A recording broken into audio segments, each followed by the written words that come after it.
Uncensored developing now. FBI Houston says there have been more hoax school threats this month than in the past 3 years. This has been happening since the start of the school year. Their office alone has received more than 30 hoax school threats in the area. That's the Houston region. Agents say making a threat can lead to jail time and even federal charges. Joining us to talk about this, educator DJ Henney, Texas State Representative and Attorney Jolanda Jones, political analyst, and former educator Angela Box.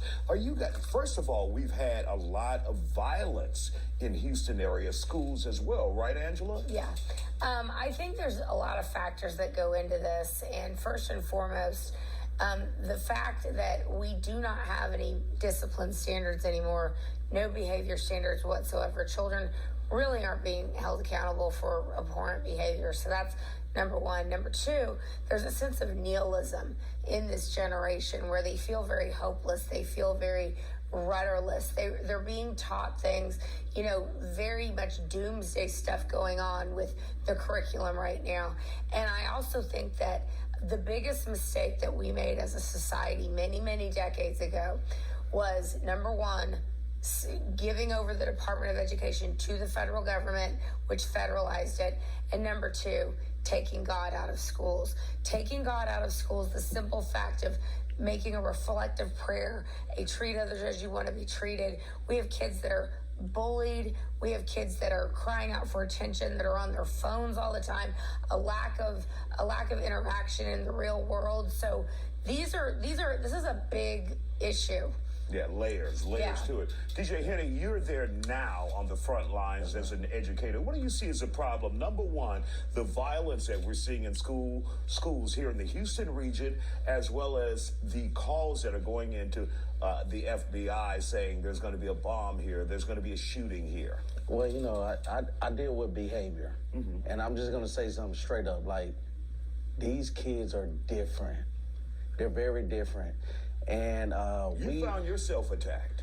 Yeah, very much. I'm a behavioral specialist, so I deal with the kids that have these emotional needs. So we are very much paying to social emotional awareness.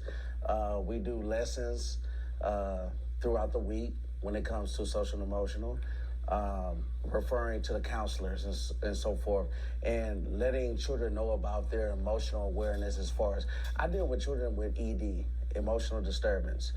I deal with children that have disabilities. The children that I have problems at home.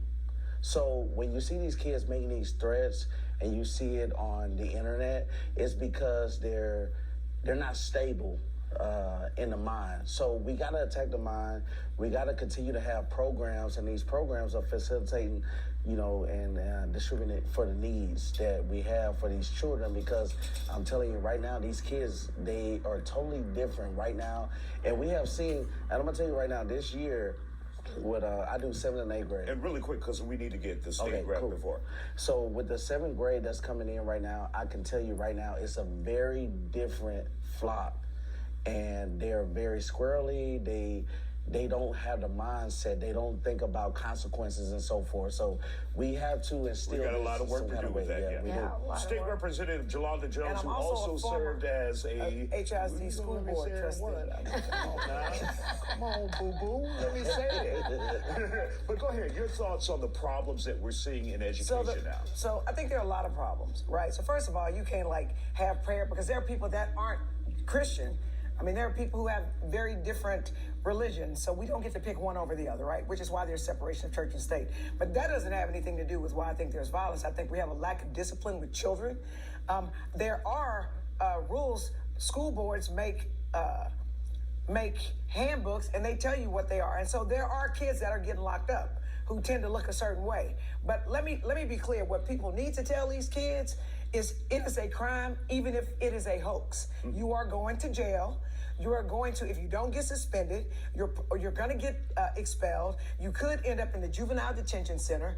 And it's hard to get a criminal history in school because it follows you. And so we need parents teaching their kids that you can't do that. And we also have kids who want to imitate what they've seen on TV.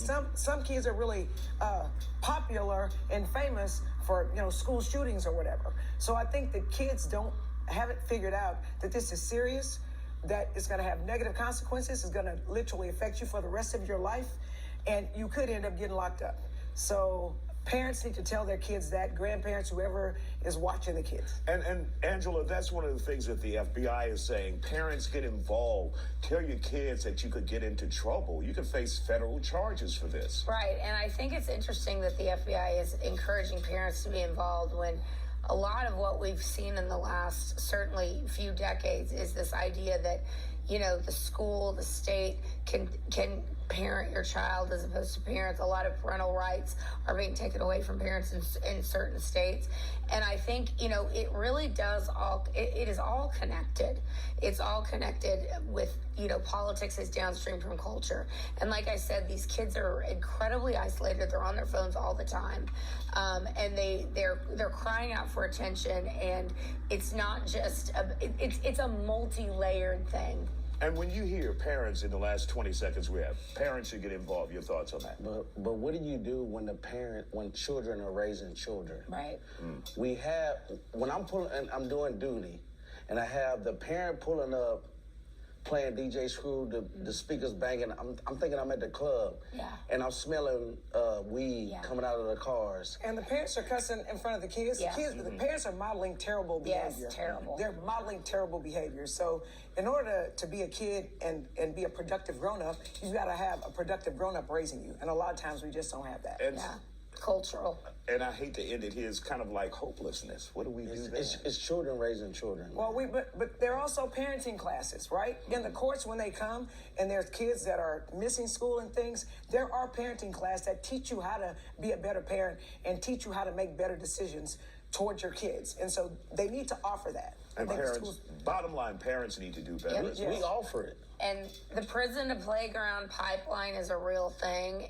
And the playground to prison pipeline is a real thing. Excuse me. And I think that does need to change. The culture does need to change drastically.